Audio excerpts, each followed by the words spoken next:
Assalamualaikum warahmatullahi wabarakatuh. Iblis merupakan makhluk ciptaan Allah yang selalu menjerumuskan manusia ke dalam kubangan dosa. Tapi siapa sangka, iblis juga pernah menuruti perintah Allah Subhanahu wa taala ketika ia disuruh untuk menemui Nabi Muhammad SAW. Allah Subhanahu wa taala telah memerintahkan seorang malaikat untuk menemui iblis supaya dia menghadap Rasulullah SAW untuk memberitahu segala rahasianya, baik yang disukai maupun yang dibencinya. Hikmahnya adalah untuk meninggikan derajat Nabi Muhammad SAW dan juga sebagai peringatan dan perisai kepada umat manusia. Maka malaikat itu pun berjumpa iblis dan berkata, "Hai iblis, bahwa Allah yang maha mulia dan maha besar memberi perintah untuk menghadap Rasulullah SAW. Hendaklah engkau buka segala rahasiamu dan apapun yang ditanya Rasulullah harus engkau jawab dengan sebenar-benarnya. Jika engkau berdusta walau satu kata pun, niscaya akan terputus semua anggota badanmu, uratmu, serta disiksa dengan siksaan yang sangat keras." Hadis ini diriwayatkan dari Mu'adz bin Jabal radhiyallahu an dari Ibnu Abbas radhiyallahu an. Dia berkata bahwa pada suatu hari dia bersama dengan sahabat lainnya dan Rasulullah sedang mengadakan pertemuan di rumah salah seorang sahabat Ansor di Madinah. Tiba-tiba dari luar rumah terdengar seseorang mengetuk pintu dan meminta izin untuk masuk. Iblis berkata, "Wahai penghuni rumah, apakah kalian mengizinkan aku masuk karena kalian membutuhkan aku?" Rasulullah SAW bertanya kepada para sahabat, "Apakah kalian tahu siapa yang berseru itu?" Para sahabat pun menjawab, "Tentu Allah dan Rasulnya yang lebih tahu."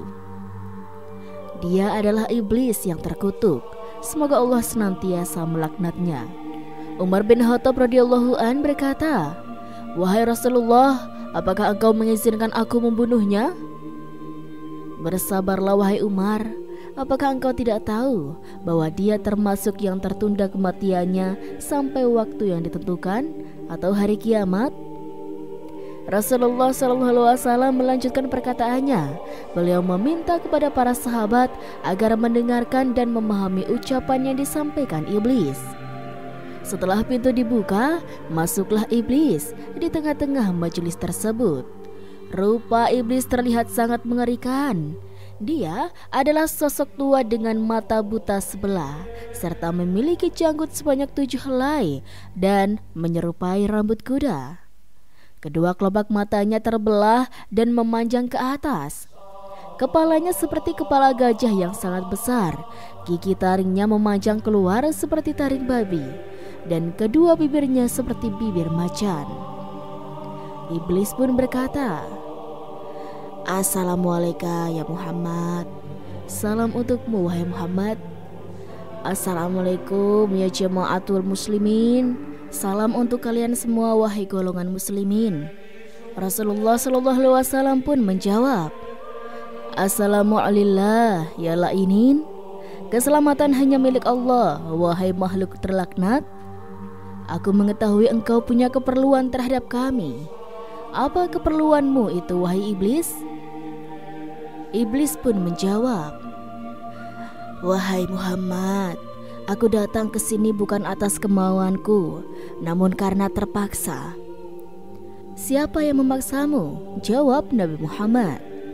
"Seorang malaikat dari utusan Allah telah mendatangiku dan berkata, Allah Subhanahu wa taala memerintahkanku untuk mendatangi Muhammad sambil menundukkan diri. Beritahu Muhammad tentang caramu dalam menggoda manusia. Jawablah dengan jujur semua pertanyaannya. Demi kebesaran Allah, andai kau berdusta satu kali saja, maka Allah akan jadikan dirimu debu yang ditiup angin. Oleh karena itu, aku sekarang mendatangimu. Tanyalah apa yang hendak kau tanyakan. Jika aku berdusta, aku akan dicaci oleh setiap musuhku.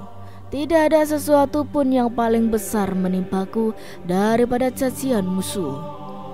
Rasulullah SAW lalu bertanya kepada iblis, "Kalau kau benar jujur, siapakah manusia yang paling kau benci?"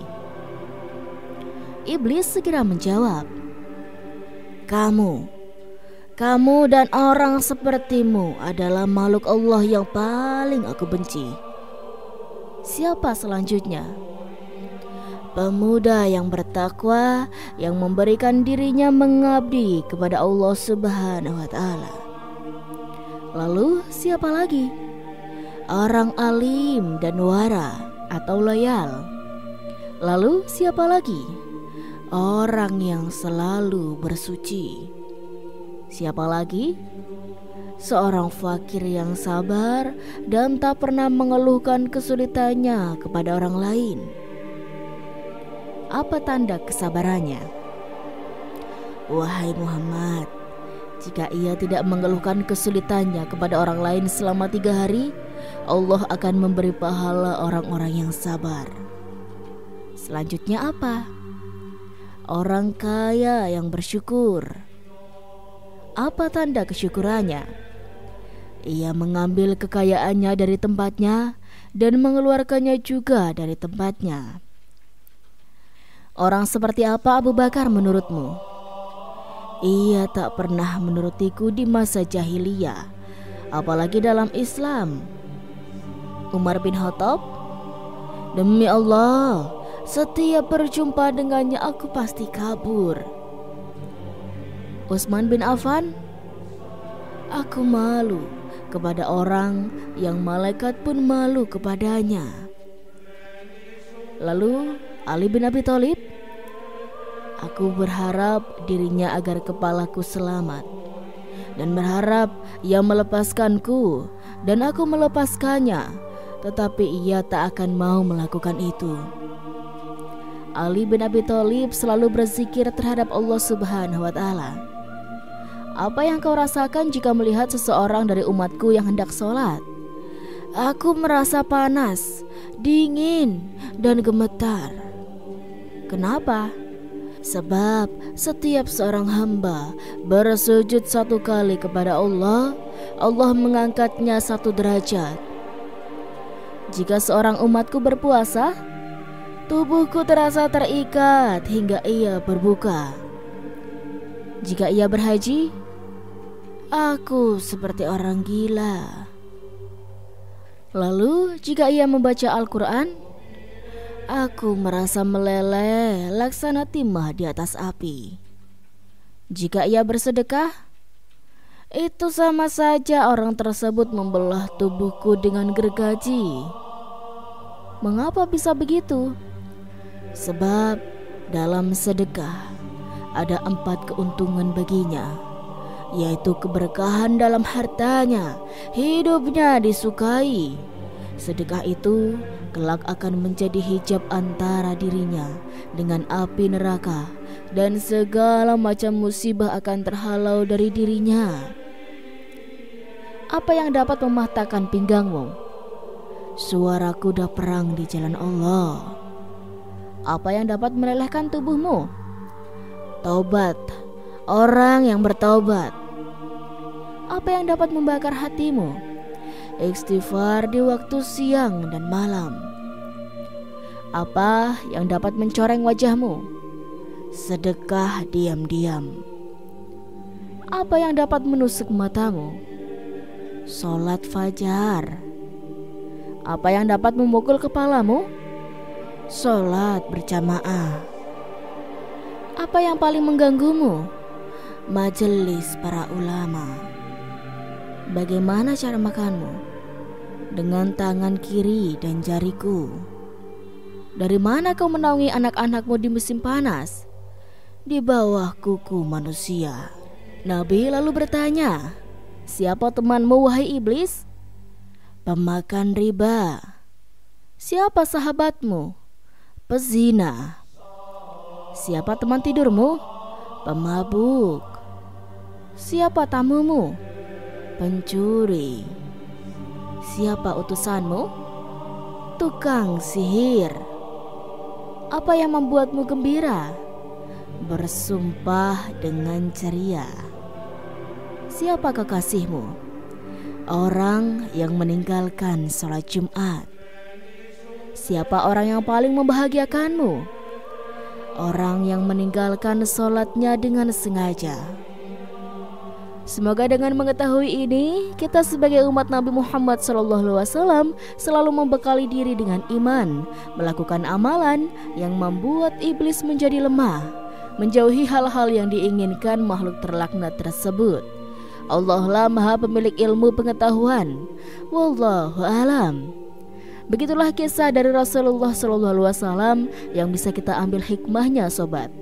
Hadis yang juga ditulis dalam kitab Tanbihul Ghafilin oleh Imam Abu al-Layshid As-Samarkandi tersebut tentu menjadi pelajaran bagi kita. Semoga kita dijauhkan dari godaan iblis yang menyesatkan. Amin amin ya rabbal alamin. Itulah sobat kisah yang bisa Rizky sampaikan. Semoga dari kisah ini bisa menambah pengetahuan kita dan bisa bermanfaat sekaligus menjadi pembelajaran bagi kita semuanya.